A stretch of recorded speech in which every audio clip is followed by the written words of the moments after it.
All right.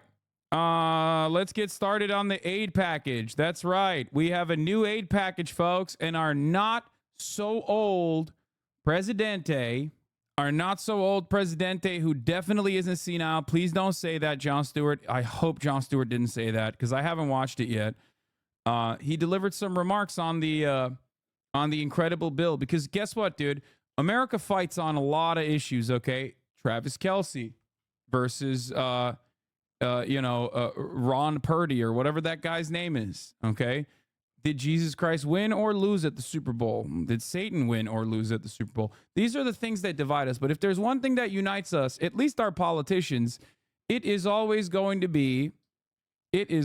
whatever his name is, Brock Purdy, Ron Purdy. I don't care. Okay. I don't watch football and I don't even need to act like I do any longer because the Super Bowl already happened. Okay. Now, on to the real news. The one thing that Americans do unite on is giving money and weapons to Israel. That's right, ladies and gentlemen. While Israel is conducting an ongoing genocide, Joseph Robinette Brandon has come out and is delivering a signature policy accomplishment. To be very blunt about it. Not that you wouldn't just focus on the statement. Earlier this morning, the United States Senate, as you all know, voted over. You reposted Jon Stewart on Twitter? You definitely watched it? No, I reposted without watching it. No. I actually felt really lame because I was going to say I'm saving myself for the stream to watch it. And I felt really lame tweeting that. So I just tweeted some praise for Jon Stewart without actually talking about the details. Sure. Malaysia is actually a U.S. ally. What the fuck are you talking about, man? The Malaysian government are in love with the American government. What the fuck are you talking? Okay. Where are you going? I'm just going off the lib reaction. Yes, I have not seen it. My eyes are virgin eyes. And as far as the Malaysian government goes, I'm letting you know, I don't care about the Malaysian government. I'm talking about the Malaysian people's public opinion. Okay? The Malaysian people's public opinion on America in polling is consistently shitty. Now, this doesn't mean that people of other nations don't like America either. A lot of people don't like America's foreign policy. As a matter of fact, one of the most consistent polls conducted is who's the number one danger to the world? And they almost always consistently say the United States of America is the biggest danger to the rest of the world. Okay. However, the reason why a lot of countries still have a much more favorable opinion of the United States of America is because countries only care about the output. And America's cultural output in the form of Hollywood is incredibly positive. Everybody loves American culture. I myself am an Ameriboo. I know so much about American culture despite growing up in Turkey for the first 18 years of my life, okay? And that is because I love Hollywood. That just doesn't mean that I have a favorable opinion of the United States because guess what? I know what the American government does around the world. So these numbers actually don't show the full picture. However, unless we're talking about Poland, which dick rides the United States into oblivion, okay, obviously, but they also don't know how to fucking screw on a light bulb. So of course they're going to have a 3% unfavorability rating for the United States of America. They're not exactly who I would point to when thinking about a nation state full of brilliant foreign policy analysts. Okay. Now, having said that, in spite of this list, the only country that has a net negative approval rating for the United States of America is Malaysia, as you can see. That's it. This is what I was simply talking about. I hope you guys understand. And as far as the Jon Stewart stuff goes, the only thing I know about Jon Stewart is what I've seen about liberals reacting to Jon Stewart, and goddamn, are they not doing all right. Their reaction has been kind of nutty mode, I would say. Kanye West also talked about Israel-Palestine and had a really stupid fucking take, as always. So, we'll get to that when we get there. Let's continue. This is what Joe Brandon had to say about this bill. Overwhelmingly, by a margin of 70 to 29, to move forward with the bipartisan national security bill. Now it moves. For the record, the only senator on the Democratic side that didn't vote for the genocide package, I believe, was Bernie Sanders, if I'm not mistaken. Moves to the House. And I urge Speaker Johnson to bring it to the floor immediately. But maybe, wait. There's no question that the Senate bill was put on the floor in the House of Representatives, it would pass. It would pass. And the Speaker knows that. So I call on the Speaker to let the full House speak its... No, Merkley and Welch also voted against it. Okay. Wait, let's see who the Democratic... Let's look at this. Israel, Ukraine, Senate bill. Bernie was the one who was like very strongly in opposition towards it. But yeah, the House Speaker, maybe the Tea Party constituents, the Tea Party caucus will save us. I don't know. But here's the $95 billion aid package for Ukraine and Israel with a tough path ahead in the House.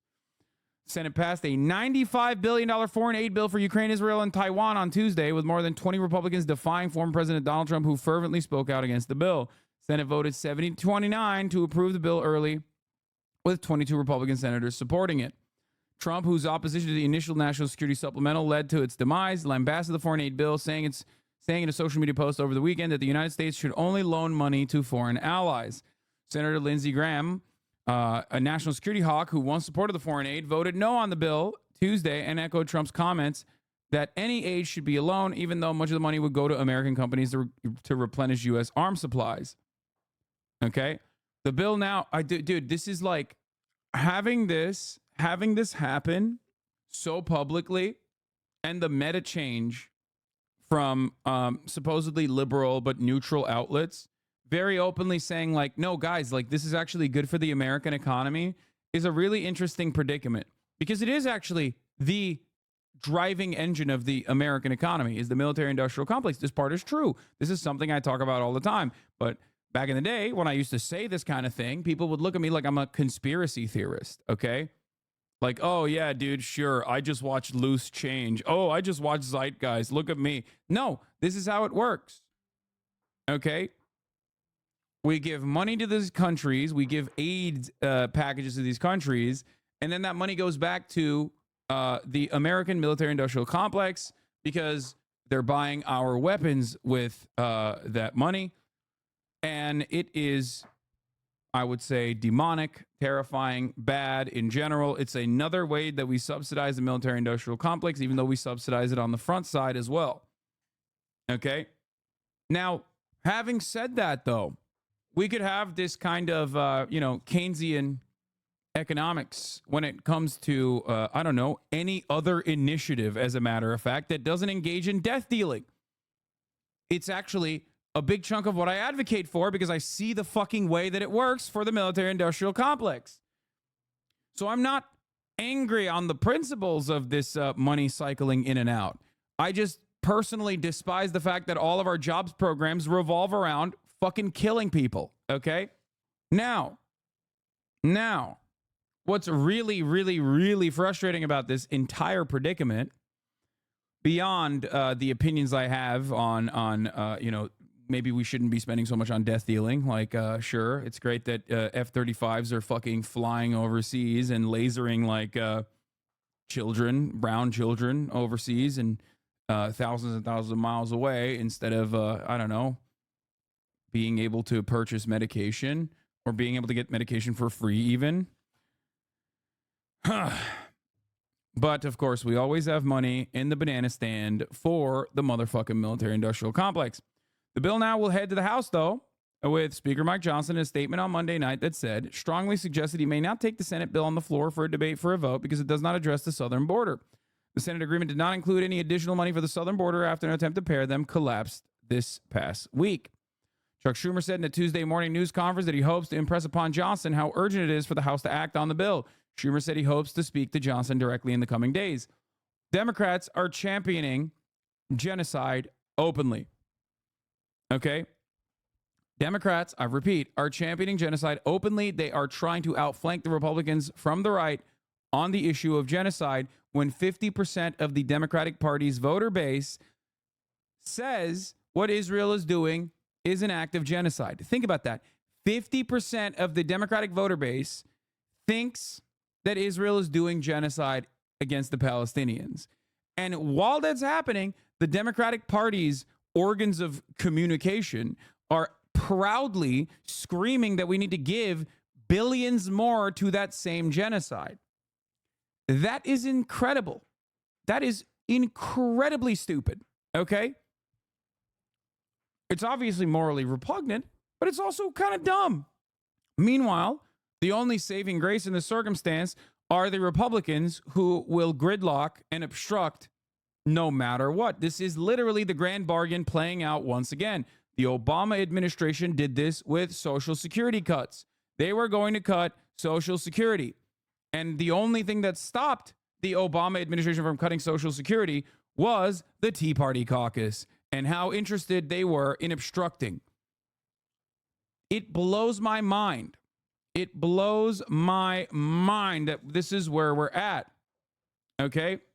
Sorry, it's not 50% of Democrats. It's half of Americans that think Israel is committing genocide in Gaza, according to a UMass Amherst WCVB poll. Slightly more than half of Americans support Israel's military operation in Gaza. Half of Americans also believe Israel is probably or definitely committing genocide. All Americans. It's great. Hasanabi, is Ukraine, Taiwan, and Israel going to pay back the money after using it to buy U.S. military equipment? Is it a loan? No, it's not. Usually it's not like a real loan at all. I mean, it depends. But in most instances, if it's coming from America, no, it's not a loan. If it's coming from the IMF, it's a loan. Some of the stuff that America sends is a loan. Others are not. When it is for commerce, usually it's a loan. When it's for money in the form of aid, because they call all of it aid. Okay. Has pro-Palestinian sentiment even been this popular in the United States? No. But also, this doesn't even mean that this is pro-Palestinian sentiment that's popular. Half of Americans think Israel is committing a genocide in Gaza, but they also simultaneously think it's fine. Okay. That's the thing you need to understand. They're like, yes, it's genocide, and yes, it's fine. That's oftentimes the actual position. And that's a terrifying prospect, but it's one that you have to reckon with if you want to understand how bloodthirsty and monstrous American small business tyrants can get. Just so you fully understand it. Anyway, meanwhile, we're also doing this while simultaneously Brandon is like secretly talking shit about Benjamin Netanyahu behind closed doors. It's absolutely idiotic. And that is precisely the reason why Biden can't even fully shift the blame on the Netanyahu, use the leverage he has as like, being the American government to stop giving any aid to Israel whatsoever and saying you need to cut it out, Jack. It's the Mac attack, which he should be doing right now. Okay. But instead, he's doing this wishy-washy bullshit where his people keep leaking to the media that he's actually very upset about Netanyahu privately behind closed doors. Okay, well, you're also promoting a fucking $96 billion aid package. 17 billion of it is going directly to the genocidal fucking campaign of Israel. What are you doing? You look like you're asleep at the wheel. And that's precisely why, and I'm going to give you another number here. Trump, according to polls, has a 10-point lead on Biden on the issue of Israel. Americans, by a 10-point margin, think Donald Trump would handle Israel better than Joe Biden. A masterclass in politics, folks. Once again, we have bad policy and bad politics. The Democrats have done it again. Sit back and enjoy the show. Okay? Think about that. 10 points. Part of the reason why is because Americans are dumb as fuck, and they think that, like, whoever is president is, like, uniquely incapable of whatever crisis, so they immediately blame whoever is president for the crisis, which in this case does actually make sense. The other reason is because Trump is not currently the president, and therefore they don't know how bad it could get because they don't think about it. They don't think that, like, Donald Trump is personally responsible for a lot of the chaos in Israel right now, moving the embassy to Jerusalem, permanently recognizing annexed lands such as Golan Heights, which is Syrian territory, technically illegally occupied and annexed by Israel. And also, of course, the Jared Kushner-Abraham Accords, which are supposed to publicly normalize relations with all the Gulf states and whatnot with Israel, while completely sidestepping the Palestinian wants and interests in that process, which was understandably very frustrating for the Palestinians, which played a big role in October 7 and as the motivation in October 7. So, having said all of this, I do not believe that Donald Trump would be a better person to deal with Israel-Palestine than Joe Biden. I will never say this. I think he would be worse even if you can get worse. But it would literally be the difference between 100% Hitler and 100% Hitler at that point. So it's marginal. It's a distinction without a difference. So why do Americans think that way? Well, it's because Biden is wishy-washy and weak. It comes across as he's an old senile man asleep at the wheel who keeps saying, come on, Jack, dial it back a little bit. And it's like he thinks it looks good. He thinks it looks good for the liberals, for the libtards who hear him go, he's trying his very best to stop Israel, but he can't do anything. It's like, bitch, it's not that he can't do anything. He can do a lot of things. He's doing a lot of things. He's doing a lot of things in the opposite direction. So all this does is make him look weak on the international stage to all of America's allies that we cannot fucking rein in our attack dog, okay? And also on top of that, domestically, it plays really, really poorly as well because people look at this and go, you're an old man, you fucking idiot.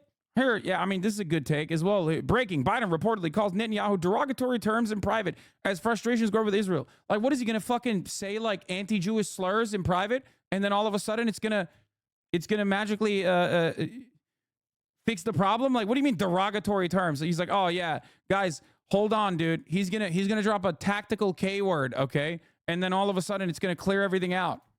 The fuck are you saying? What is this bullshit? Derogatory sounds like spin. Yes, they think, the Biden comms people literally think that this works, okay? The Biden comms people think that this makes Biden look good. It makes Biden look dynamic. He's privately very upset with Netanyahu. Come on, guys. He's trying really hard. By the way, the derogatory term apparently is that he called him an asshole, which many people have. He is fucking awful. Netanyahu has been called an asshole time and time again. Okay? Regardless, though, wasn't the U.S. very isolationist? And do you think this sentiment is returning through Trump? The U.S. has never been isolationist. I laugh at anyone who ever thought the United States was isolationist. We have 17 years in our entire fucking history where we haven't been in war. It is a laughable notion to think that the United States has ever been fucking isolationist.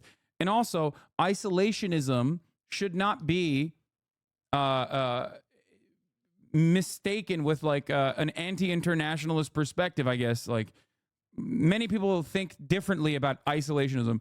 I believe that the United States should not be involved in other people's affairs in the ways that it does, in a violent military or with violent military action, occupying the country with boots on the ground military warfare, or funding and funneling weapons into the country, or doing coups and stuff like that. All of that I consider to be bad, okay? This does not mean I'm an isolationist. I believe in global commerce. I believe in internationalism. I believe in uplifting every country on the planet unconditionally so that we can all prosper together. I believe that we cannot achieve that through capitalism. I believe that we can only achieve that through socialism. But that's besides the point.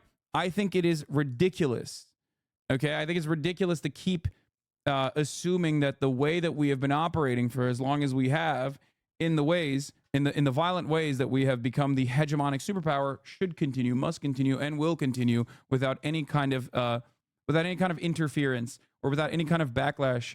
And that's why we say America is basically at the precipice of dying. It is the death rattle of an empire in decay, and there is no better person to be the leader of said dying empire than a dying man. Every time I open this stream, you're talking about socialism. I don't have any answer to that. You're right. The only answer I have is sometimes I'm talking about the top of the hour ad break and how it comes at the middle of the hour sometimes when I forget to run it at the top of the hour. Okay, so here you go. If you no longer want to see those ads, all you need to do is subscribe. No, we are not like Rome. Let me tell you why we're not like Rome. The Roman Empire lasted thousands of fucking years, okay? Its death played out over hundreds and hundreds of years. Roman Empire's death rattle or death spiral would be considered the entire length of the American Empire, not just like its death rattle. So the notion that we are the notion that we can make this comparison is I think ahistorical. But to be fair, you could make a Roman Empire analogy by saying the Roman Empire technically ended in 1453 when the Ottoman Empire destroyed Byzantine and took over Constantinople and turned into Istanbul. And America is a continuation of the British Empire in the same way. If you want, you can continue it like that. If Byzantine is a continuation of the OG Roman Empire as they found themselves to be, then America could be a continuation of the British Empire. Well, technically, I guess you could say the British Empire is a continuation of the Roman Empire, maybe, as well. Who knows? So, let's watch this old fart who thinks he's the shit, but he's not even the fart, if you know what I'm saying. Talk about this aid package while I go pee. Its mind and not Also, allow a there's a 3-minute ad minority break of now. most extreme voices in the House to block this bill even from being voted on. Even from being voted on. This is a critical act for the House to move. It needs to move. The bill provides urgent funding for Ukraine so it can keep defending itself against Putin's vicious, vicious onslaught. We've all seen the terrible stories in recent weeks. Ukrainian soldiers out of artillery shells, Ukrainian units rationing rounds of ammunition to defend themselves, Ukrainian families worried that the next Russian strike will permanently plunge them into darkness or worse. This bipartisan bill sends a clear message to Ukrainians and to our partners and to our allies around the world. America can be trusted. America can be relied upon. And America stands up for freedom. We stand strong for our allies. We never bow down to anyone, and certainly not to Vladimir Putin. So let's get on with this. Remember, the United States pulled together a coalition of nearly 50 nations to support Ukraine. We unified NATO, expanded it. We can't walk away now. That's what Putin's betting on. He just flatly said that. Supporting this bill is standing up to Putin. Opposing it is playing into Putin's hands. As I've said before, the stakes in this fight extend far beyond Ukraine. If we don't stop Putin's appetite for power and control in Ukraine, he won't limit himself just to Ukraine. And the cost for America and our allies and partners are going to rise. For Republicans in Congress who think they can oppose funding for Ukraine and not be held accountable, history is watching. History is watching. History is watching. Failure to support Ukraine at this critical moment will never be forgotten. I want to be clear about something, because I know it's important to the American people. While this bill sends military equipment to Ukraine, it spends the money right here in the United States of America, in places like Arizona, where the Patriot missiles are built, in Alabama, where the Javelin missiles are built, in Pennsylvania, Ohio, and Texas, where artillery shells are made. And the way it works is we supply Ukraine with military equipment from our stockpiles. And then we spend our money replenishing those stockpiles so our military has access to them. Stockpiles that are made right here in America by American workers. That not only supports American jobs and American communities, it allows us to invest in maintaining and strengthening our... Dude, this is literally the most frustrating. One, you're openly complicit in genocide and saying that this genocide is like giving us money and therefore it's like pretty sick. And secondly, it's like a literal, oh my God, he admitted moment. Okay? It's a straight up, oh my God, he admitted moment. What a major difference. Look at where we're at. Look at what has happened to American culture, American commentary, American politics since, and this guy is not exactly infallible either, but President Dwight D. Eisenhower's military-industrial complex farewell address. I come to you with a message of leave-taking and farewell. This speech did not get very much attention. When a new president is coming to power, as John Kennedy was, the spotlight was not on Dwight Eisenhower. Guard against the acquisition of unwarranted influence, whether sought or unsought, by the military-industrial complex. 3 months ago, we got contacted by a family up in Minnesota saying that we have documents from Malcolm Moose. He was responsible in part. Okay, I don't care about the National Archives. I just fucking want. Oh, yeah. It's so hard to find this shit. The exact shit I'm looking for. Okay. Where is it? Here's the famous speech. I found it. I think I found it. In D.C., we present an address by the President of the United States, Here. Dwight D. Eisenhower, series of address of the United States. Security. Originally, this talk was to be part of. This is not it. This is the Science and National Security speech. Oh my God, I'm going to lose my mind. Oh my God. Why is it so hard to find this kind of stuff always? Jesus Christ, dude. Meanwhile, while I'm talking about American politics and what we're doing here, you have people in the chat going, what would be your solution to the problem? Let Russia take UA because that would happen without the supplies. Brother, Russia has already taken Ukraine with the supplies. Okay? What are you talking about? Eastern Ukraine has been taken over by Russia. Okay? Russia has invaded Eastern Ukraine.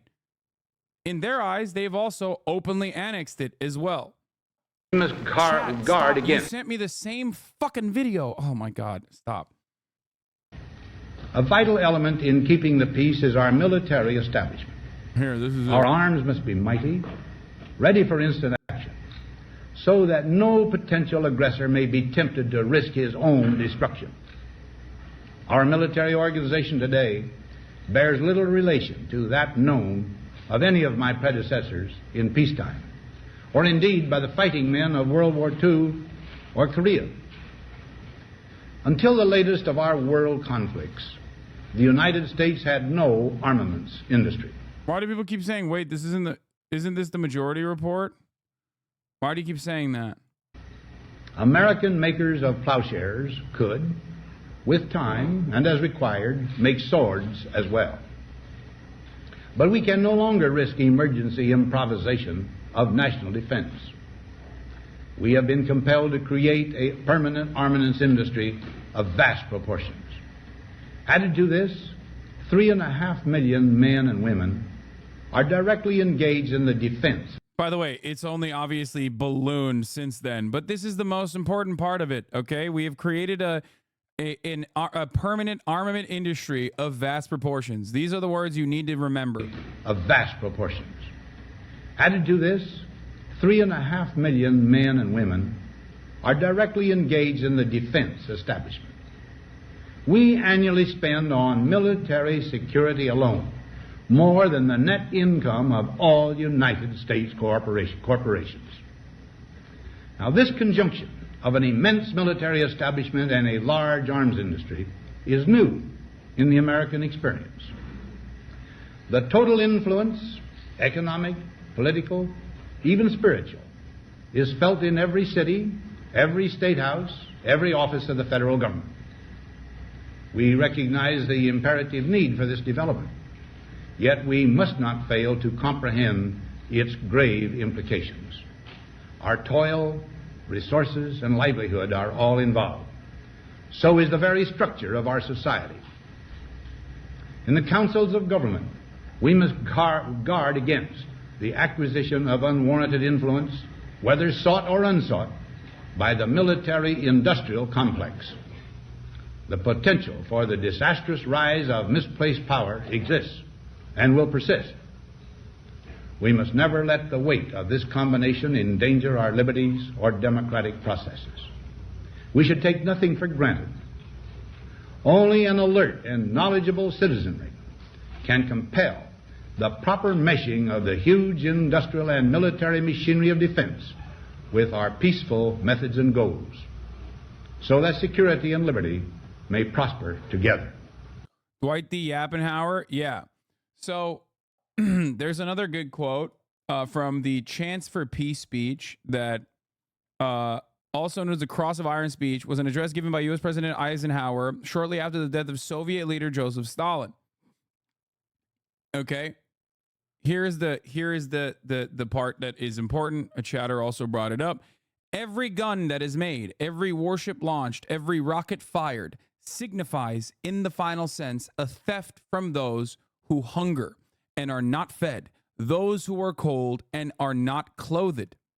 This world in arms is not spending money alone. It is spending the sweat of its laborers, the genius of its scientists, the hopes of its children.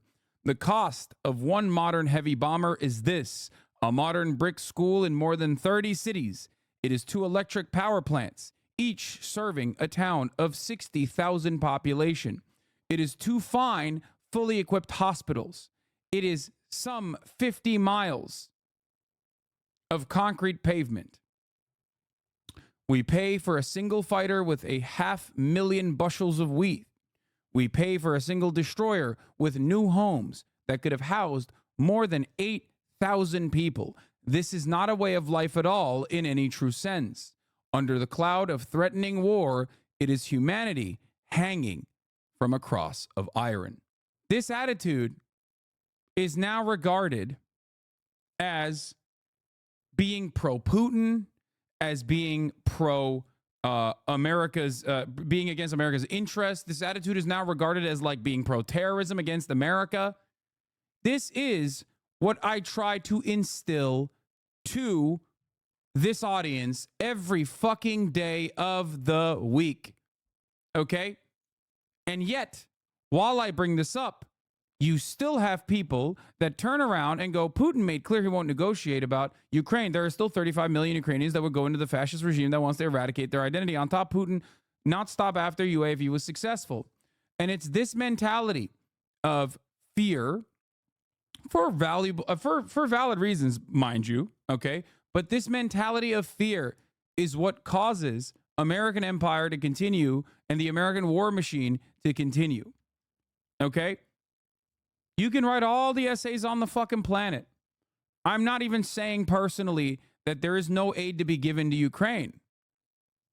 Okay, that there should not be any aid given to Ukraine. I'm not saying that at all.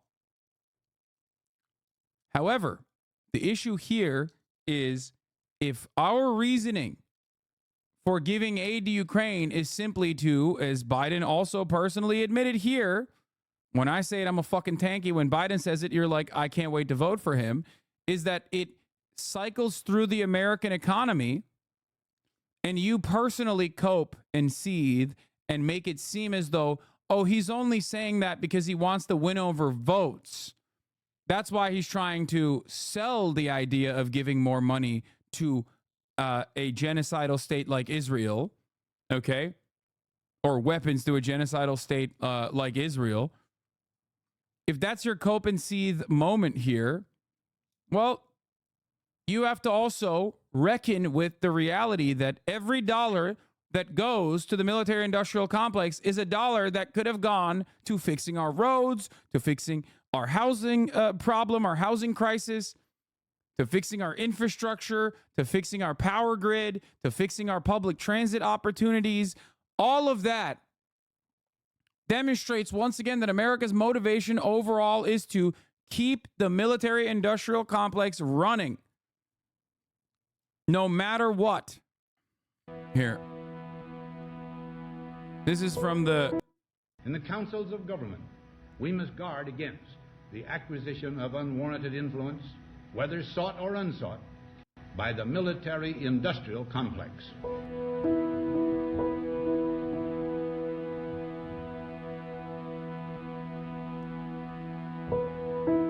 Every gun that is made, He hasn't mentioned Israel yet. He's trying to convince Americans that Ukraine aid isn't going entirely in the form of pallets of cash. I know that. I've known that since day one. I don't care what Americans know and don't know. What I care about is the fact that it's still happening. I don't want it to happen. I don't want America to continue, one, utilizing Ukrainians as cannon fodder against the foreign adversary of Russia. I don't want Ukrainians to die. I want the Russian aggression to end. I want the Russian invasion to end. And the only solution to that is either nuclear holocaust on the one hand, greatly escalating conflict and tensions and going in full blown with the American military as though Ukraine is a Article 5 NATO country. Okay. This is the wish of the Ukrainians in general, right? And it's an understandable wish that Ukrainians have. Or aiding Ukraine simply to rebuild Ukraine and not aiding Ukraine militarily in the way that we are aiding Ukraine militarily, while simultaneously going to the bargaining table with Putin, telling our Ukrainian allies that, yes, you can do it now. I know it's not the best position, but we will do everything in our power to help you get through this. And we will do everything in our power to bargain and ensure that this war ends. Okay? You have to give peace a shot. It is very frustrating to have to consistently deal with the hypotheticals that people come in here with, okay? Putin will not do that for Biden. Yeah, well, maybe Putin will do that for Trump then. Because here's what I predict, okay? Here's what I predict. I predict potentially, okay, this is wee-woo prediction time. I predict potentially when Trump wins, it's going to be much more favorable terms for Donald Trump in the way that Russia continues to meddle in the affairs of Ukraine, but won't militarily continue meddling in the affairs of Ukraine because it gets the assurances from Donald Trump. Trump looks like a fucking peaceful dove in that situation. Eastern Ukraine is carved out in its entirety for Russia. Eastern Ukraine is now annexed Russian territory, and it'll forever be a point of contention, okay? But that's what you're looking at with Trump, I think. And then it will be packaged as like, look how peaceful Trump was. He brought about peace. Joe Biden is the war party. Democrats are the war party. Trump is the peace party. That's it. Have we just skipped the Trump winning? No. I don't think that Donald Trump chances are like 100% in the way that some people make it seem like it is. Okay? But I do believe that it will be, I mean, I think Trump has a really good shot at winning. And I think that Putin is much more agreeable with Trump because I think he sees him as someone who is much easier to manipulate. If companies like Lockheed Martin is doing so well, why don't they just donate some of their missiles instead of making taxpayers buy them? We could have a Xi-style donation. Well said, I agree with you, but why would Putin ever come to the table without taking Ukraine at this point? Or will he look weak? Or why should Ukraine do that? And if Trump wins, he will 100% side with Putin and Israel, and it will be the worst. I think that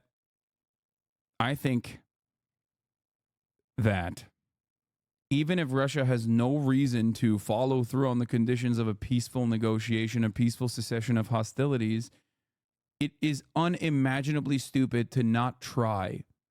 Okay? And if the Western world's approach up until this moment was like, no, we got you. We got you all the way. We got you all the way, fam. We'll give you all the weapons you can at a time when Ukraine is not even just running out of weapons, but also now has a problem with just straight up military, okay? When there's not enough military-aged men that are in the military to defend, to use the weapons that are going in, that are being sent to Ukraine. All this does is prolong the conflict. All this does is prolong the conflict. The military-industrial complex keeps making money. Ukrainians keep dying. Russian conscripts keep dying. And it doesn't ultimately change the dynamic. We saw this with the failure of the counteroffensive. Okay? The slow burn of money and aid that went into Ukraine over the course of the past 2 years created a perfect environment for the American military-industrial complex, okay? And at the time, I said that our interests in Ukraine are not honest or just, even though we are on the right side morally of this conflict, because Ukraine is being invaded. Russians are the ones doing the invasion. They're in the wrong.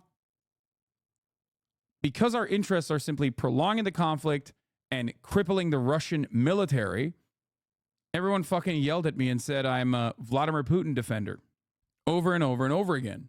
My opinion on this has not changed. That's not true. Ukraine has not mobilized men below the age of 27. They try to avoid it, but if they still have a lot of young men. Bro, why don't you go? Why don't you fight? What's stopping you? Like, this is the thing that I hate the most. People are constantly fucking chirping about like, yeah, let's mobilize all the young people in Ukraine. Yeah, dude, totally. It's been so great so far. Why don't you go? No, I don't want the war. Don't get me wrong. Like, that's wild. Let's just rip out the entirety of the fucking young male population of Ukraine. Fuck it. Conscript women, too.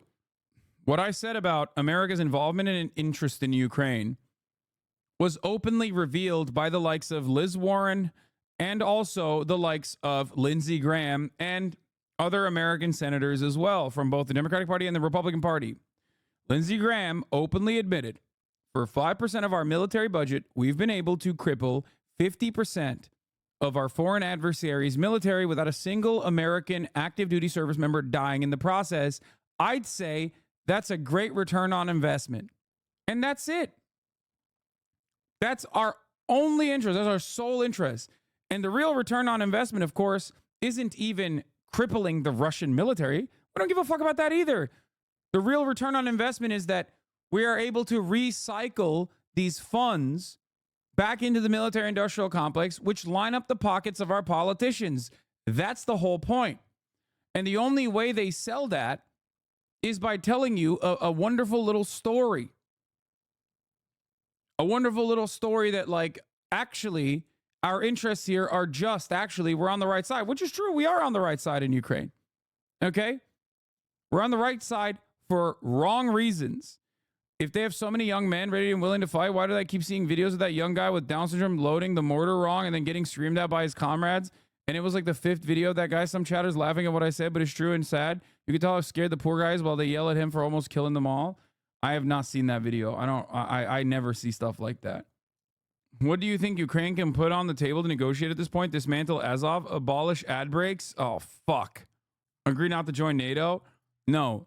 Ukraine could never abolish the top of the hour ad breaks, okay? They're going to come regardless. But if you want to abolish top of the hour ad breaks, you might not get a $96 billion spending package coming your way, but maybe you can get gifted a sub if you're lucky. If not, you can subscribe for $5 or for free with a Twitch Prime. Here's the 3-minute ad break now. Genuine question. If Ukrainian citizens want to keep fighting, should we not support them? I hate this conversation because it makes it seem like we're doing this at the behest of Ukrainians. Okay? We're not doing this for Ukrainian interest. Please stop repeating this lie that the Democratic Party and the liberal media tells you all the fucking time. The notion that, like, oh, well, the Ukrainians want to keep fighting, we should help them, is a silly one, and it's one that I've seen a million times over with the Kurds. Okay? That's it. It's always the same shit. This is where our supposed interest in Ukraine got the Ukrainians. I care about less Ukrainians dying, okay? I don't want Ukrainians to die. I want that to end. I want Russia to no longer invade Ukraine. And you can either do one of two things. One, continue ramping it up. Continue ramping up the tensions and the escalation and the violence, and actually full-blown do an Article 5 NATO invasion of Ukraine from the western side. Go in and defend Ukraine, put a no-fly zone over Ukraine, which is what fucking Ukrainians want. It's not like they don't want that. Ask the Ukrainians, do they think we should do Article 5 and defend Ukraine? What do you think they're going to say? They're going to say, no, actually, we don't want you to save us? No, of course they want that. This is what I keep mentioning to people, and they don't see it. They don't understand it. Since day one, the number one thing that Ukrainians want is defense from NATO forces. Why haven't we given that to them? And we just keep sending them fucking refurbished weapons and going, all right, go ahead. Fight on your own. You got this. All the while, we make a tidy profit. That's it. Serious question. Do the Kurds, even despite the inevitable betrayals, regret U.S. aid? Like, I get that our motives aren't pure, but it also feels shitty going, I know you want help, but it's worse for you in the long run. If America was genuinely honest and in the interest of, like, Ukrainian emancipation or even Kurdish nation state building, they would allow, or they would create an environment with our NATO ally, Turkey, okay, where there can be a Kurdish nation state designed and built whole cloth, not dissimilar to the autonomous Kurdish region in Iraq. Of course, that would most likely resemble Israel in some ways, and that would obviously be a destabilizing force in the region that Iran and Turkey would definitely be against. But the problem is, they're not doing that. They don't want to do that.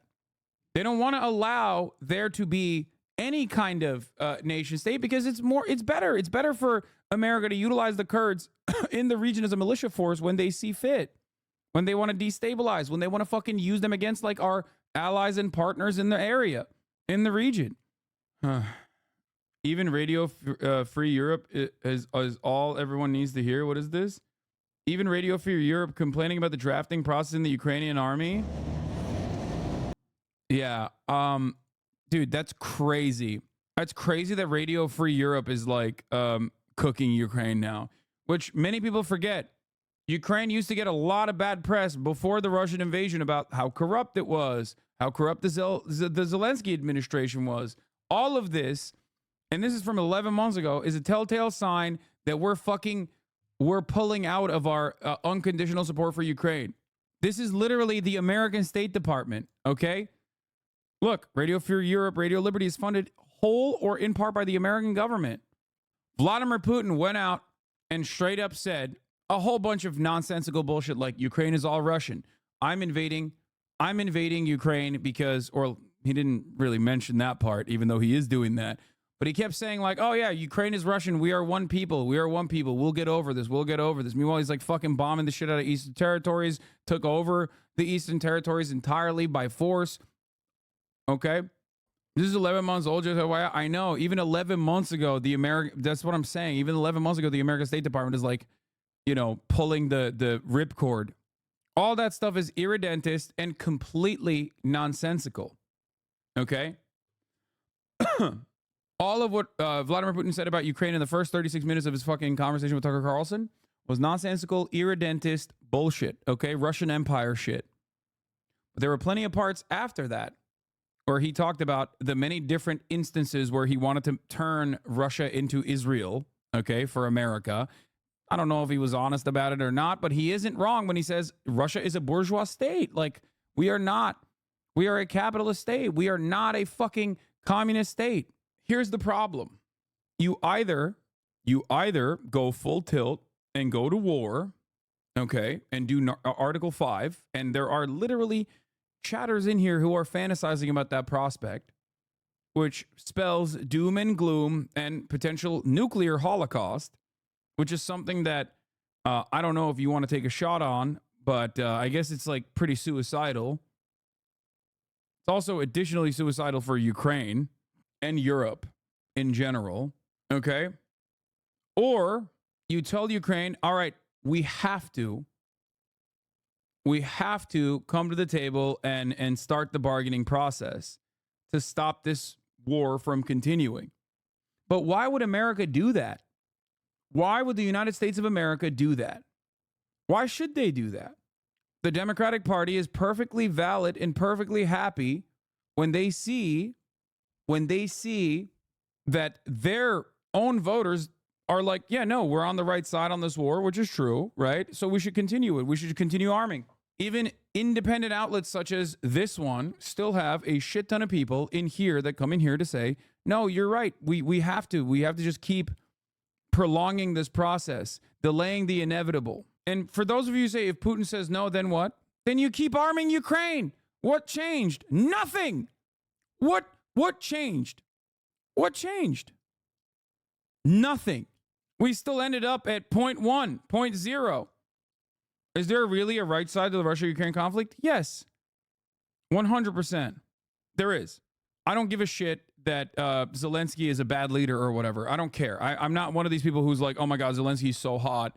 He can clap my ass cheeks and he's the greatest leader anyone's ever seen. He's so charismatic, all this shit. Okay? But yeah, there is definitely a right side of this. Yes. The Ukrainian people are invaded by the Russian military. Okay? Ukrainian emancipation is a just cause. It is the righteous cause. I am not a believer that like Russia and Ukraine are one nation and that Russia should violently seize all of these territories and annex it. So there is a real right side to this. Okay?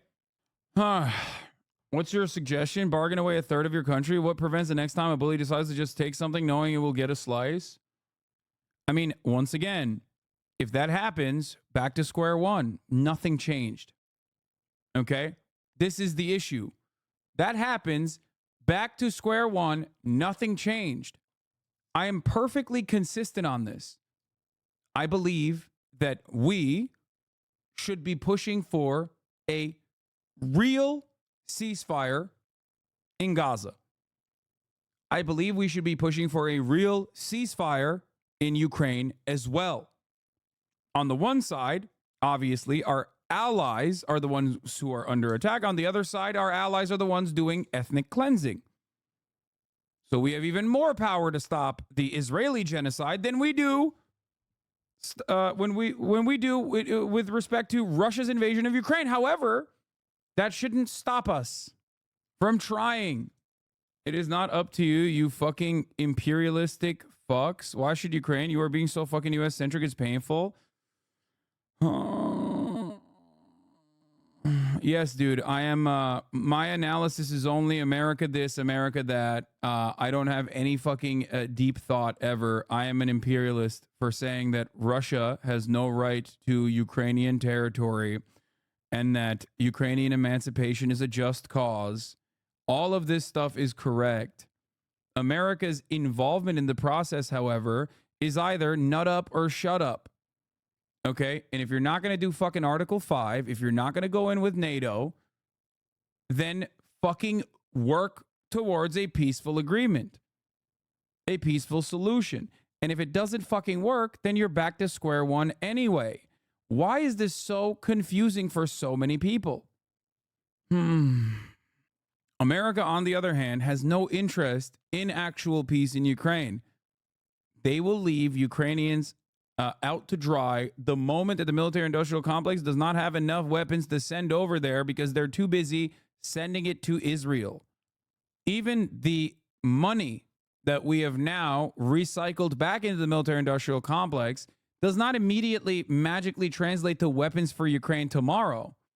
There's a runway here for production. Okay?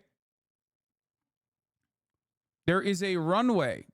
If we didn't have such a hostile economic relation with Russia, they wouldn't have as much as a reason to invade other nations. When the genocidal Tempur-Pedic Joe loses in November by 9 p.m. election day, very few libs will recall any of this stuff as a part of the problem, and several of them will write articles asking what went wrong. Yeah, and then many of them will come to the conclusion that it was actually the left that wasn't sufficiently pro-genocide Joe. Could we actually run out of weapons? Yes, we can. It's not actual weapons that we're running out of. It's munitions. And yes, because there's only a finite amount of supply. So, like, unless we have a complete command economy that's geared towards war, like it's fucking World War II, yes, we currently have run into the ammo shortage already, especially when it comes to artillery. There's a reason why we had to go and ask South Korea to supply Ukraine with artillery shells. And then when Israel came into the fray, we were like, oh, fuck, hold up. We literally don't have enough artillery for Ukraine to begin with, and we want to give it to Israel because we love Israel's baby murder campaign a lot more than we love Ukraine's defending itself against Russia campaign. And that's what happened. I think people just literally think we develop weapons and munitions like a video game or something. You know what I mean? It's not. It's not like a video game at all. People don't understand Ukraine cannot win this without full NATO Article 5, so the only true option is ceasefire. They think real-life Battlefield is a video game. Exactly. What do you think should be the next move of Ukraine? It's not a cookie clicker. You can't scale infinitely. Yes, you also literally run out of materials too. Like if you ramp up your productive productive output, if you ramp up your production process, for example, when we're talking about shells and whatnot, then all of those companies are going to say, well, we have the runway for it. We might as well keep selling it. So then now you've created even more demand, or rather you have to create demand for the artillery now. This is the reason why I showed you the Dwight Eisenhower military industrial complex clip originally. Okay? Because that's where this comes from. It didn't magically appear out of nowhere. There's a reason why it has consistently grown and grown and grown. Our budgets keep growing. We have a permanent growth strategy under capitalism. And if the military-industrial complex is our most significant, most viable industry, our industrial output is always going to reflect that permanent growth. And if our industrial output is just weapons, then we have to keep finding new conflicts to sell more weapons to. The Ukrainian military aid package budget was almost identical to the Afghanistan budget, down to the last fucking number. All you had to do was like move a couple places in the Excel spreadsheet, and then boom. Numbers wise, we moved all of those resources that we needed to continue the occupation in Afghanistan to aiding and abetting the Ukrainian emancipatory movement. Okay? Obviously, one is unjust and one is just. Okay? But understand that the main motivation within the United States military-industrial complex is not to defend Ukraine at all. It's to simply keep manufacturing more weapons. And every dollar, as Dwight D. Eisenhower said, every dollar that goes into making an artillery shell is a dollar that could have gone to building a new house. I am not saying that we should just cut out the Ukrainians in the bargain entirely. Just fucking write them off. Tell them to fuck off. Okay? I'm not saying that at all. I'm simply stating that if we were truly a good country, if we truly had honest interests, we would do everything in our power to try and stop the invasion. First, through violent means, certainly, but then always with the conditions that our aid will come. However, you have to sit at the table and bargain with the people that are invading you eventually. We in the Western world did the exact opposite. We did the exact opposite because we don't care. Here, I will never forgive this take, and I will never forget this take. We haven't lost one soldier in the Ukraine war, spent less than 5% of our military budget. 50% of the Russian army has been destroyed by the Ukrainians, so they would be at Crimea already if the administration hadn't been so slow and giving weapons. I don't know where the clip is, but there's also a straight up video of this as well. It's on the record where he talks about it being like an incredible return on investment. I think people are pushing back because there's nothing to bargain about. What needs to happen to prevent the annexation of Ukraine is for Russia to pull out. Russia has all the control over peace. I agree. I know. I agree with you. People hear you criticizing the intention behind the American aid are unable to hold that in parallel with the fact that it's a just cause. All the media narrative squash nuance so that you're either for or against them. Exactly. When it comes to American foreign policy, you have to have a black and white approach. You have to have a good and evil approach, right? Because if you don't have that, you actually start looking into the nuances and what we must do. You all of a sudden are no longer unconditionally supporting these people who have been fucked over. Okay, these people who have been violently apprehended, had their territory seized from them in incredibly deadly ways by an invading force. How dare you? How dare you say we should probably put an end to this conflict or try to put an end to this conflict through other solutions, considering that the military solution is not working? Libs need to give up on Crimea. Zelensky already has given up on Crimea, or at least has said we'll push the annexation of Crimea 15 years into the future. That was one of the conditions discussed in the 15-point plan in Istanbul or in Turkey. Okay. And then, wait, what is this? Yeah, they were negotiating until September 2022 when Russia annexed additional 4 oblasts and made Ukraine accepting it their minimum demands for peace. The problem with your argument is you want peace and negotiations, but you invested 0 seconds to learn what Russia's current minimum demands are. And you're also unaware that flow of aid to Ukraine is important leverage that they will have during any negotiations. Brother, this aid is not permanent. This aid is simply America reaffirming its position that we are unconditionally in support of Ukraine. This aid is not going to save Ukraine. I'm Turk, by the way. Salam. Of course, the fucking hungry to sell Bayraktar ass over here. I agree, it's for the wrong reasons, but I don't really care about reasoning when it's needed. I don't care if it's a ghost dog told them to send it as long as they do. Yeah, 3 girls on 1 pudge. You also earlier readily admitted that you want Article 5 to happen. So I know what your interest in it is. It's quite bloodthirsty, as a matter of fact. Anyway, I think the Russian annexation of the 4 oblasts being permanent as a minimum guarantee is, in my assessment, probably a bargaining chip because Russia currently has the leverage. Like you say, nut up or shut up. Yeah, except nutting up in this circumstance means possible nuclear holocaust. So I'm not in favor of dying in a possible nuclear holocaust because we could not come to a peaceful negotiation and better terms on Russia no longer invading Ukraine. LA's not getting nuked, man. It's okay. Yeah, it doesn't matter. What's getting nuked is probably Europe, by the way. So to all my European chatters in here who are really fucking salivating with their NATO support, because I have noticed that a lot of like EU chatters who love American politics turn into like bloodthirsty Hitlerian monsters when it comes to NATO for some weird fucking reason. That obsession with being like a socialist, leftist, or social democrat in an EU country also weirdly translates to being like the most bloodthirsty NATO Hitlerite for some reason. I don't know what it is. Let me tell you, there's a reason why France and other countries originally, with the exception of Western Germany, of course, they were literally the Nazis and also were very excited at the prospect of being involved in NATO. Many of those countries originally did not appreciate the fact that they would be giving up their own personal autonomy by joining NATO and becoming basically a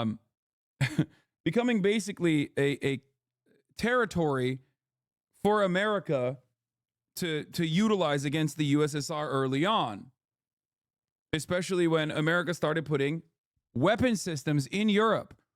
Europe was not as horny and as bloodthirsty back then. Now, obviously, the attitudes have shifted dramatically. If you ask many people now, they're fine being a vassal state because that's the only reality that they do know. But there was a reason why this was a tricky predicament originally. What is your issue with NATO? I always thought it was a good thing, but you seem to be against it. Yes. My issue with NATO is that it is another wing of American empire. It is perhaps one of the most important wings of the American empire. It's a security racket. It's a protection racket. It is in its inception. It was created completely to fight against the prevailing influence of communism and socialism. And I have talked about it many times over. It should have been dissolved and disbanded after the USSR was illegally, after the dissolution of the USSR. And yet it never did, because that wasn't the major reason. The major reason was fight communism tooth and nail, fight socialism tooth and nail everywhere around the world, and bring all of these countries directly under the arm of the American empire, and then keep refeeding our military-industrial complex. Yeah, if Ukraine wants a more favorable peace deal, they should probably do it before they run out of military-age men. Why do liberals think prolonging this war is good for Ukraine? Draft riots will happen and will cause further internal destabilization for Ukraine. Yeah. Yes. Imagine having forcible conscription and fucking additional, expanding on the forcible conscription. Many people trying to escape Ukraine as a consequence of that, which is already happening in smaller versions of that are already occurring. And then having massive destabilization as a consequence of that, having to give up half your military police to dealing with that shit, while simultaneously working on defending your territories, what remains of your territories from the Russian military. Okay. All the while, guess who's in charge now in America? Motherfucking Donald Trump, who is infinitely more agreeable to the terms and conditions of Vladimir fucking Putin. Anyway, Trump is anti-NATO. That's your candidate. Yeah, you know me. I fucking love Donald Trump, dude. Yeah. Russia has its own military-industrial complex that lets them do shit like this without running out of Jews. Yeah, the irony here, of course, is that you know how I talked about Keynesian economics here for the United States of America and its military-industrial complex? Guess who also has that going on? Motherfucking Russia. Guess what has happened to their GDP? According to economists, their GDP has actually grown far beyond what the prediction was in the Western world over the course of the fucking war. Why? Well, because they're also doing the same shit. They're doing America shit. And I mean this is a negative. I hope you understand. The greatest way The greatest way to ensure that there isn't real hot war with any foreign adversary is through securing trade partnerships. That's it. The way to stop violence at the domestic level is by fixing the underlying material problems. There's a reason why we have yet to go to war, direct war with China. We have incredibly important global trade partnerships with fucking China. Okay, you are an absolute eye-opener for me on a lot of things I thought were good things, Law. I don't know why I'm coughing. Okay?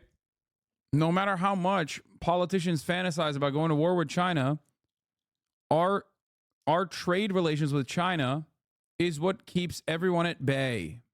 That's it. I feel like that's a completely different conversation. Say the USA gets directly invaded somewhere and we naturally institute a draft in case the numbers are needed because it's directly on our own soil.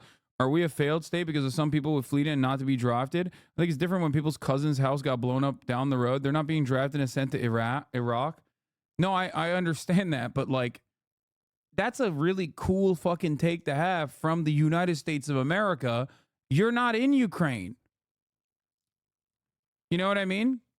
Like, there's hella people that are dodging the draft, even if it is in defense of their own country, because they don't want to fucking die. And I understand that completely. I'm not going to sit here and fantasize about defending America if it was invaded. Like, I'd probably get the fuck out. That's what, by the way, not just me, but that's what rich people do for the record. They get the fuck out. You think rich people are being conscripted to fucking fight in Ukraine? Fuck no. Whichever rich people are remaining in Ukraine, they fucking got out long ass time ago. Yeah. I knew like 4 Russians who spent all of March 2022 in Sri Lanka on the southern coast, all parents of doctors and shit. Yeah, exactly. I mean, you already saw this in Russia. Motherfuckers who could get out immediately got out because they're like, I'm not trying to get conscripted to go fucking kill Ukrainians. Like, get the fuck out of here, dude. Like, no shot, which makes sense. Why do you think so many Russians around our age are suspiciously no longer in Russia? Dying valiantly holding Naperville from the Red Invasion. Trade is the best way to douse any kind of tension and any kind of heat with some cold water. Okay? That's it. That's how you stop all the shit. Of course, we have an antagonistic trade relationship that is like otherwise very competitive against Russia, which allows us to continue playing the role of Russia being a foreign adversary. We do not have that same kind of approach with China. So while we use internally China as a scary threat to our dying empire, ultimately we're not as aggressive. We're not as aggressive in our defense of Taiwan. Like, we give a shit about the Taiwanese people. Get the fuck out of here. You know what I mean? And that same argument exists there too. Guys, we care about the Taiwanese people. They want independence. We have to give them independence. We have to do that. We have to do that. It's always like, it's so suspicious that America is consistently always on the right side of democracy, right? Except we're not in any of our foreign adversaries and the way that they carry themselves. Obviously, it's not a consistent position. It's not consistent at all. The only thing that's consistent is we get to sell weapons, okay? We get to sell weapons. We get to take taxpayer funds and put it back into the military-industrial complex, and that's it. Anyway, don't forget that a couple hundred years ago, the idea of U.S. and UK being on good terms was atrocious. Yeah. I disagree with this trade leverage as it relates to Russia because Europe was unable to leverage their trade to fend off the invasion in Ukraine in 2014 or now. Yeah, Europe's trade relations are ultimately insignificant. What matters is America's interest, okay? And you're wrong. They did try to fucking institute the Minsk agreements. It's just that there was another player involved that gave confidence to one side to violate the Minsk agreements, and the other side was already also interested in not really maintaining the Minsk agreements anyway, and utilized the violation of the Minsk agreements that was put forward by the trade relations partners, okay, in Europe, that then turned around and said, oh, we're doing this because we want to defend Donetsk. We want to defend LPR and DPR.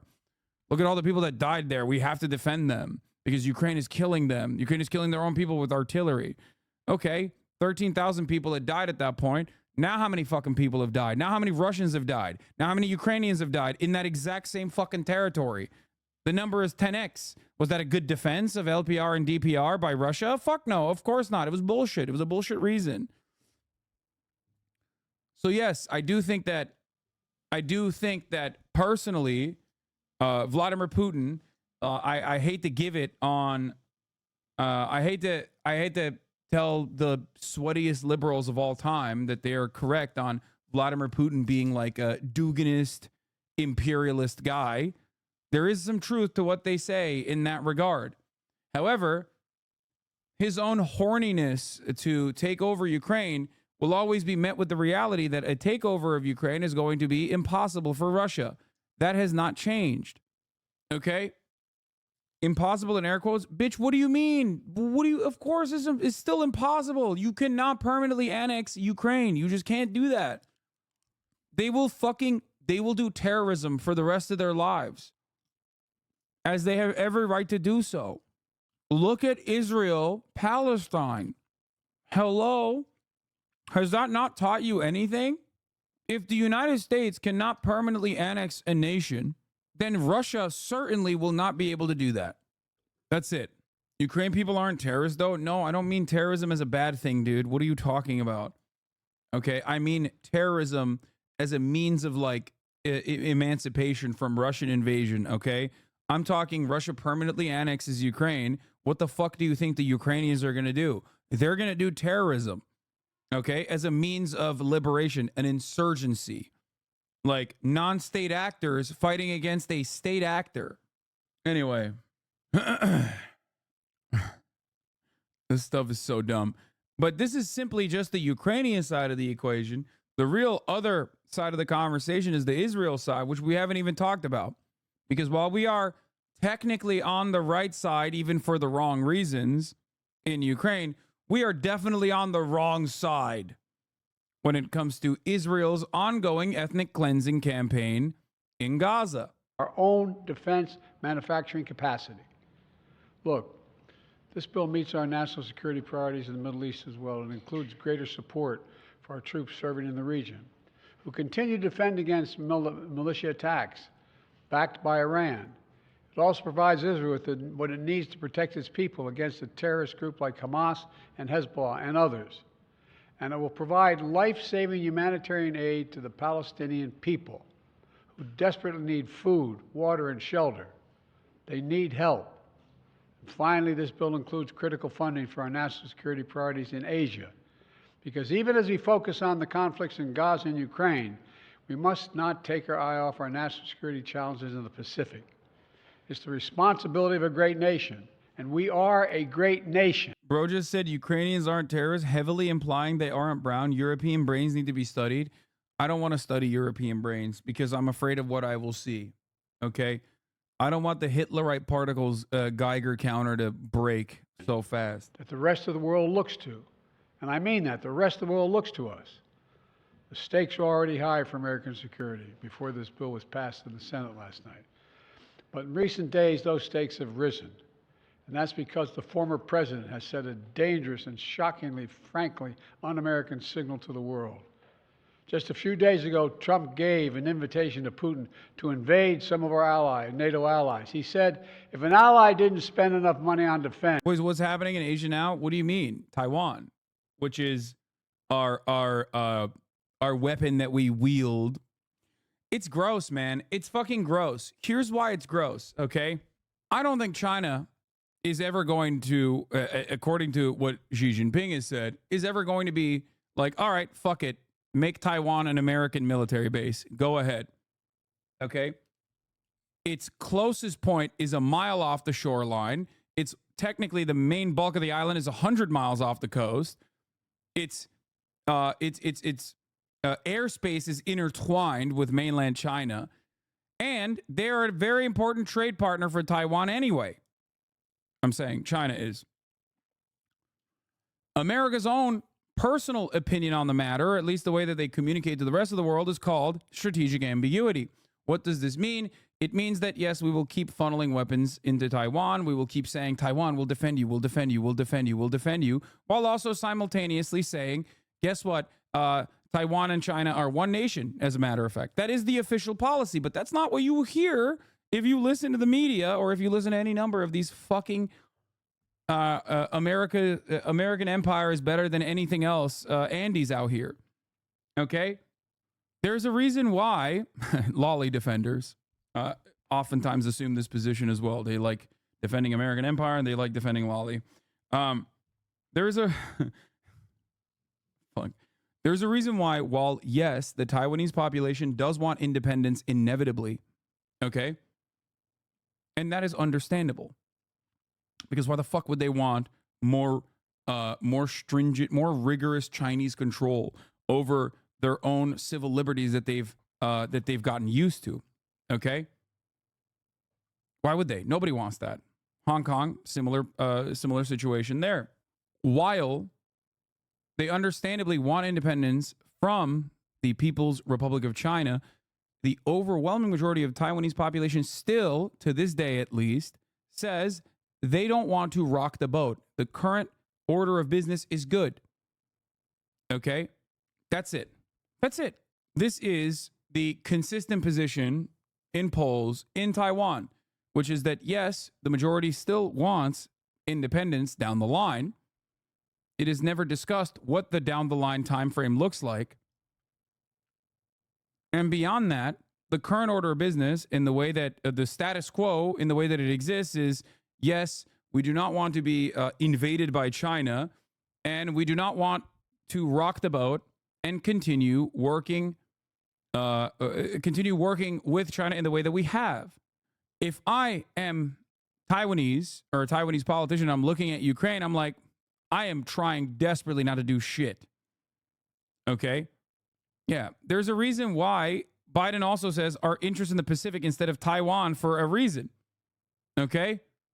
Because Taiwan is not the real fucking interest. Our interest is trying to have stress points, pressure points against a foreign adversary that we're gearing up in terms of war against. Cold War, hot war, doesn't matter. We have also greatly militarized formerly non-militarized nations like Japan. Okay? Japan is no longer simply just a American military base, okay, an island that we are using as an American military base. But we also on top of that are allowing Japan to also militarize again. South Korea obviously has been militarized since day one. It was a literal military dictatorship originally. All of this spells trouble. Australia, the Philippines.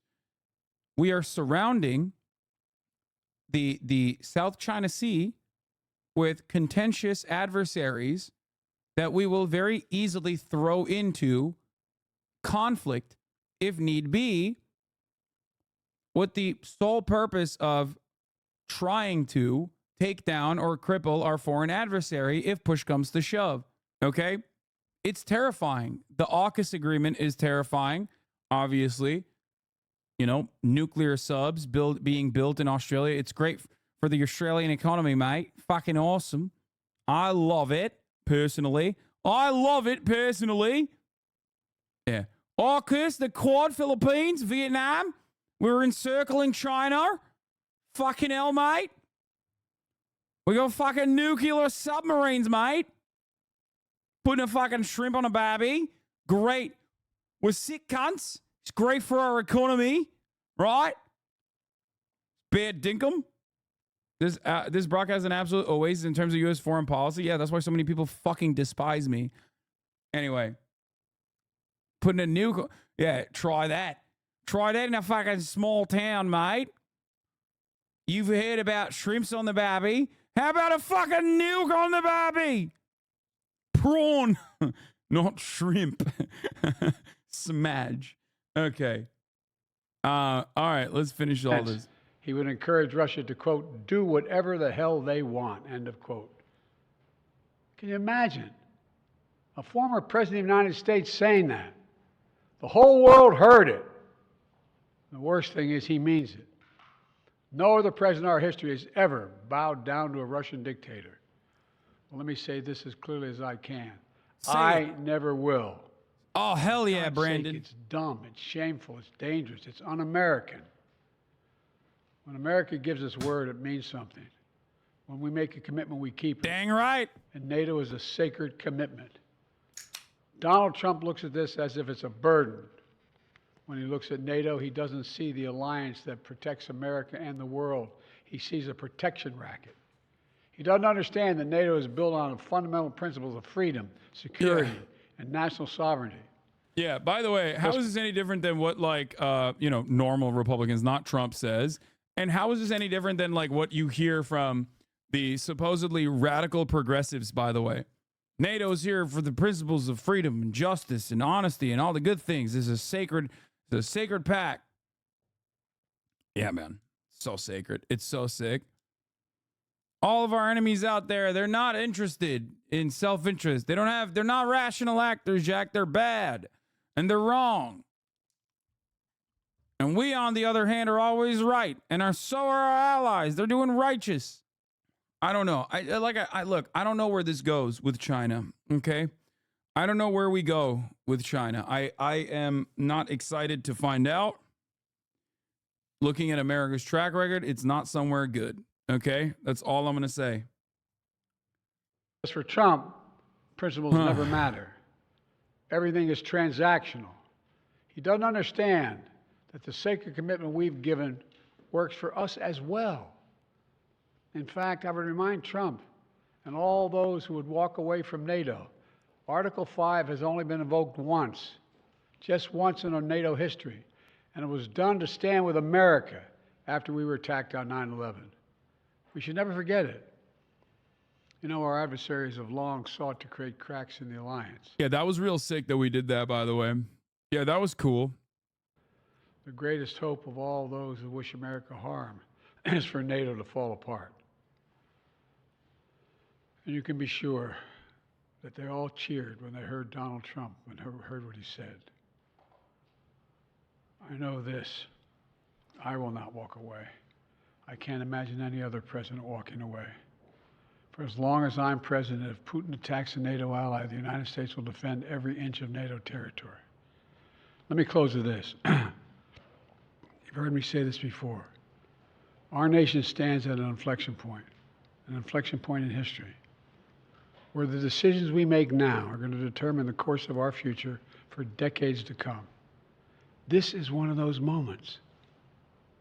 And I say to the House members, House Republicans, you got to decide. Are you going to stand up for freedom? Or are you going to side with terror and tyranny? You're going to stand with Ukraine? You're going to stand with Putin? Will you stand with America or with Trump? Republicans and Democrats in the Senate came together to send a message of unity to the world. It's time for the House Republicans to do the same thing. To pass this bill immediately. To stand for decency. Stand for democracy. To stand up to a so-called leader hell-bent on weakening American security. And I mean it sincerely. History is watching. History is watching. In moments like this, we have to remember who we are. We're the United States of America. The world is looking to us. There's nothing beyond our... Okay, I don't care about any of this. All right. We're going to talk about Biden's doctor in a second, and then we're going to get to the good stuff. John freaking Stewart, baby. That's right. The Israel-Ukraine aid package is a big one, obviously. However, before I move off from that, House Speaker Mike Johnson, okay, House Speaker Mike Penis has cast doubts on Ukraine and Israel aid package as senators push through the final vote. Now, are libs back? Fuck no. We'll see. Libs are very mad at Jon Stewart, it turns out. So I'm very excited. Oh my God, Yo at CN is back though. Daily delivery for Hasanabi. I got a sandwich from Yo at CN. Chatters that are behaving themselves. Stay safe, gang, Yo at CN says. Thank you, Yo, it's CN. The bill now heads to the House over Speaker Mike Penis, in a statement Monday night, strongly suggests he may not take the Senate bill to the floor. Chuck Schumer said in Tuesday morning news conference that he hopes to impress upon Johnson how urgent it is for the House to act on the bill. Schumer said he hopes to speak to Johnson directly in the coming days. My message to Johnson is that this is a rare moment where history is looking upon the United States and seeing if we will stand up for our values, stand up to bullies like Putin, and do the right thing. I will say to Speaker Johnson, I am confident that there's a large majority in the House who will vote for this bill. I'm confident there are many Republicans in this caucus. I know I've spoken to a whole bunch of them who feel strongly we ought to pass this bill, and I will urge Speaker Johnson to step up to the moment and do the right thing. Schumer said House Republicans will be giving an enormous gift of Vladimir Putin if they do not act. The responsibility now falls on Speaker Cock, Speaker Penis, and House Republicans to approve this bill swiftly. And I call on Speaker Penis to rise to the occasion, to do the right thing, bring this bill to the floor. As I said, given the large majority, robust majority here in the Senate, it is clear that this bill was brought on the floor. This bill is brought to the floor. It will pass. Schumer's asked a number of questions about possible House amendments to this package. While he didn't fully rule out considering a House amendment version of the bill, he did repeatedly state that he believes the House ought to pass the Senate version. I mean, no one even knows how this loan program would work because Donald Trump says something doesn't mean Republicans should march into lockstep to do it. Yeah. I applaud the bipartisan coalitions of senators who came together to advance the agreement, and I urge the House to move on with this with urgency, the statement said. President Joe Biden issued a statement on Tuesday. That's what he said in the statement. We already covered it. In the recent years, there's been a noticeable shift in the ideological makeup of both the Democratic and Republican parties. I don't think there has been. I think they've always been unconditionally in support of invading foreign nations and destabilizing foreign nations. America's foreign policy is always bipartisan, with like slight deviations from the norm, but overall, it's just bipartisan. It's America. It is just as reactionary. This is why Martin Luther King opposed capitalism and militarism, which is weird that we never really hear about either of those things that he opposed, even though he certainly opposed them. Just something to consider. But yes, the two-headed snake, exactly. It is wild to me that the only saving grace of like stopping this kind of funding package that will go to the only way to stop this spending package that is going to funnel funds into the offensive, morally repugnant Israeli genocide campaign in Gaza is the freaking psychopathic, right-wing, reactionary Republicans that might say like silly things like, oh, we need conditional loans, or this isn't aggro enough, or whatever the fuck, I don't know, or it's not working to do baby murder in the way that we wanted. It's not like they're peaceful doves themselves, but they simply will oppose it for silly reasons. But ultimately, it will that could be the saving grace that will stop this funding package from going in. The reality is, by the way, for those of you who are saying, well, why don't we tie the Ukraine aid separately? Why don't we separate them? There ain't no fucking way a single Republican is voting for Ukrainian aid, okay? They tie it to the Israeli aid so that it actually gets through, so that there's actually a pressure point here. Republicans are not fucking voting for another single dime of Ukrainian aid, okay? They don't give a shit. Israel is the motivator here. Israel is the reason why even Republicans are voting for it. And Israel is the reason why they have a harder time not voting for it.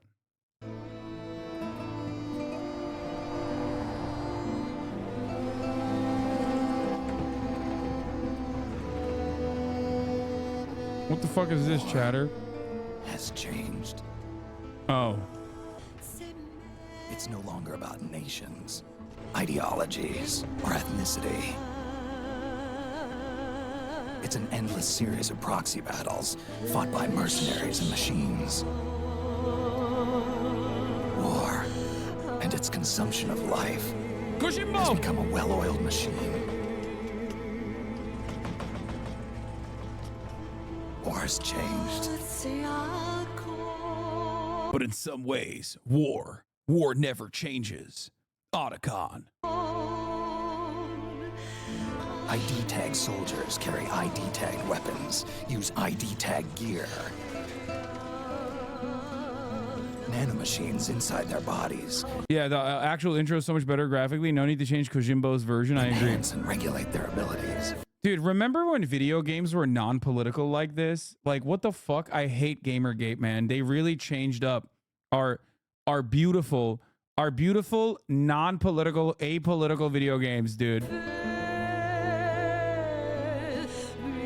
Genetic control, information control, emotion control, battlefield control. Everything is monitored and kept under control. All in the name of averting catastrophe from weapons of mass destruction. And he who controls the battlefield controls history. War has changed. When the battlefield is under total control, war becomes routine. Delali Lule Low. Gamergate was dumb. Still think Anissa or Sarkazian is annoying, though. I agree. I fucking hate politics in my video games, baby. So, you know, that's Kojimbo being his non-political self, as always. Okay. Classic.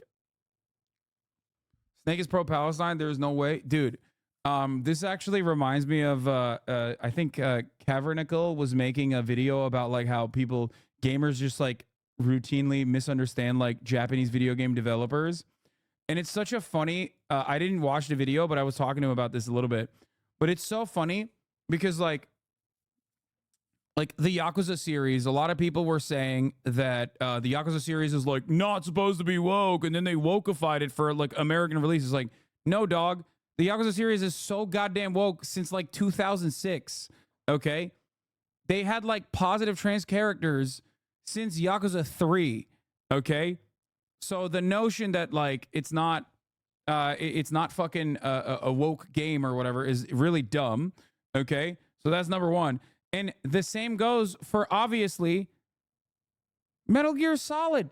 Metal Gear Solid is a great example of this. One Piece is another great example of this when it comes to like gender shit. Okay? Like, these games are literally woke as fuck. People are so dumb because they think like Japanese people across the board are like pervert freaks. Okay? Which is not, I wouldn't say it's completely true. Okay? They might have perverted fantasies about other shit, but when it comes to like gender stuff or when it comes to anti-imperialism, yes, very woke. A lot of artists are very woke. Japanese people are not a fucking monolith, for example. Okay? Yeah, you're also a terrorist in Final Fantasy VII, an environmental terrorist. Anyway, most Yakuza games literally deal with corrupt cops and systemic injustice. Yes. Except for Japanese imperialism, they are pro that or it didn't happen. I mean, that's why the Yakuza games are so funny, because like in some ways they're very woke and in others they're not, because every Yakuza game literally inevitably somehow finds a way to be like, Koreans are responsible for this. Okay, but also they are our friends. Some Koreans are our friends, but a secret Korean is always keeping us at bay. Guys, there is nothing more terrifying than a secret Korean, okay? A secret Korean that speaks perfect Japanese, that must be the guy who is the villain.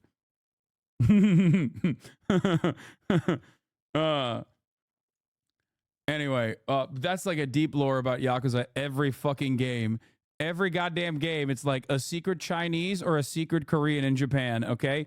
You better watch out. You're like, wow, this is kind of like a soap opera. And they're like, wait a minute, what? Why is this guy secretly Korean? Wait, what? The Chinese and the secret Koreans are working hand in hand? Yeah. Can I start anywhere in the series? I would definitely. Isn't the evil assassin from Zero Chinese? Yes. But also, I think even in Zero, there's like still secret Koreans, I'm pretty sure, right? There's always, start with Zero. And also, there's always secret Koreans. Okay? There are always, bro, in Yakuza, there are always secret Koreans. Okay? You're either half Korean and it's a secret, or you're full Korean and it's a secret. And maybe sometimes you're Korean and you don't even know it, and then that gets revealed. It's a huge part. Koreans always play a role in Yakuza games, and it is almost always in an antagonistic way. So there are Koreans everywhere for those with eyes to see. Yeah. That's the Yakuza proverb. All right. Anyway, let's get to Karine Jean-Pierre grilled by reporter. When can we talk to Biden's doctor? Let me tell you, okay, it won't be at the top of the hour, at least. Okay, Biden has no idea. He does not have the mental fortitude to recognize that it's currently 2 p.m. Pacific and that there is a 3-minute ad break coming to Biden at the top of the hour. He doesn't know that. He doesn't know that he can avoid those top of the hour ads by subscribing for $5 or for free with a Twitch Prime. He doesn't know that either. Okay, but nevertheless, the top of the hour ad break is upon us and Joseph Robinette Brandon if he's in here watching. And you can avoid it by subscribing for $5 or for free, or by getting a gifted sub from Dynamic Jab 13. Thank you for the 5 gifted subs. Here's the 3-minute ad break now. When can we talk to the president's doctor? The president's doctor is going to do a physical. He's going to, and he has always put forth in the last 2 years a detailed memo. The White House refusing to commit to having Biden's doctor field questions from the press when it comes. Wait, let's play the full one. The full version is way worse. Before we get to the Fox News version of events, Lang Guillaume, thank you for the 5 gifted subs, allowing 5 people to also no longer see the ads at the top of the hour. Before I hear from Brian, I want to kill myself. Let's hear from Karine Jean-Pierre, because she went on for like 3 minutes, and the full video is actually way worse than the Fox News shortened version. Okay, where she tries to engage in, again, one of the worst defenses I've ever seen of this, especially at a time when like the major point of contention is that Brandon does not have his cognitive functions intact, that his cognitive functioning is impaired. Let's see if I can find it. Where is it? Does anyone have it? Does anyone have the link, chat? Do you guys have the link? Where are my secret Koreans at? Secretly send me the link that I'm looking for of Karine Jean-Pierre's longer video describing why in my logs, I think. Oh, here it is. Thank you. Chatter, you found it. Does the White Secret Korean Jean-Pierre. A good one. Okay. White House think that the idea of the president taking a cognition test, a cognitive test, as a part of this physical is a legitimate idea, particularly just on the heels of the special counsel report, more polling, as my colleague Selena just mentioned, showing that many American people have concerns about that. Look, I got this question last week as well, and I'm just going to say what Dr. O'Connor, it's kind of what he said to me about a year ago when the report came out last year, obviously on his physical, which is the president proves every day how he operates. He proves every day how he operates, which is weird that I'm saying that, because every single day when he operates, people are like, oh God, his brain is mush. Oh no, his brain is definitely not fine. Okay? It's like, that's what he's proving. So I don't know if that's a good thing to say here. How he thinks, right? But by dealing with world leaders, by making really difficult decisions on behalf of the American people, whether it's domestic, whether it's national security. And so he shows it every day on how he thinks, how he operates. And so that is how the Dr. O'Connor sees it, and that's how I'm going to leave it. What do you think about the idea of taking that kind of a test? I believe, for me, you're asking me my personal opinion, he is sharp. He is on. Just cook the books, man. Get like a Trumpian style doctor to come in. Like, you know, the most alcoholic military doctor that they could find. Like Dr. Feelgood, who was like, Trump is so sexy. His penis is 13 inches. Okay. He's got a thick 8 was the previous reporting on the matter, but I'm here to tell you he's got a thick 13. That's right. We don't even know how that's possible. I'm a doctor and I'm a reputable medical professional. Remember when Trump's doctor literally was saying like he could live to the age 200 and his arteries were not filled to the brim with what I assume is lard from direct McDonald's consumption? Like, why can't the Brandon regime do this? Okay, you're so powerful. The Brandon regime is so powerful that it's investigating its political rivals. Okay, why can't you just find a fucking fake doctor? on top of things. When we have Get the same doctor and be like, Joseph Robinette Brandon, sir, let me tell you something, okay? Joseph Robinette Brandon, he did the man-woman TV camera thing so hard my head spun.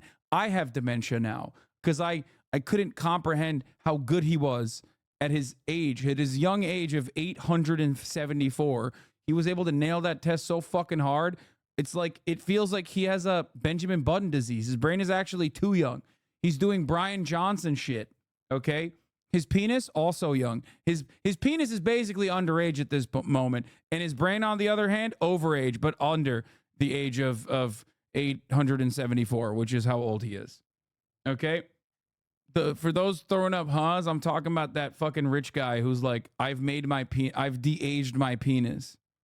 meetings with him, with his staff. He's constantly pushing us, trying to get more information.